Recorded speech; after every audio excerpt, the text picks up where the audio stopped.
such as the 2018 candidate for district attorney that he spent millions backing in San Diego, Genevieve Jones-Wright. Normally, these unqualified DAs wouldn't stand a chance against someone like Summer Stephan in San Diego, who has had decades of experience and is very popular with her community and with police for being someone fair and trustworthy. But with a few $1 million help from George Soros, all that changes, and you suddenly have a candidate whose only experience as a public defender trying to keep criminals out of jail. That's how you end up with DAs like Kim Foxx in Cook County, Illinois. She won her election with money from Soros and then pushed through policies like not charging shoplifters who stole less than $1,000, which of course saw a massive surge in shoplifting. If only someone could have seen that coming.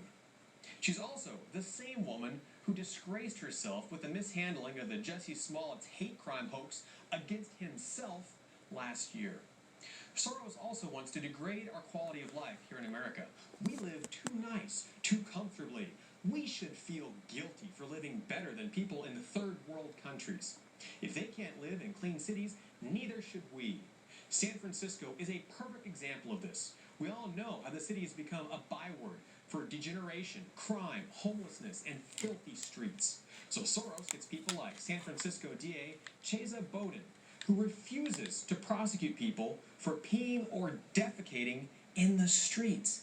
Imagine that. But what would you expect from a guy who was raised by parents who were not only members of the left-wing terrorist group, it really is a terrorist group, I'm not just being dramatic, but were also convicted for murdering 2 police officers and a security guard? You can't make this up. He stated in his campaign that he will not prosecute people for camping in the streets or blocking sidewalks or even soliciting public sex. And he's also on board for defunding the police. Of course, why would you need them? They aren't even allowed to do their jobs.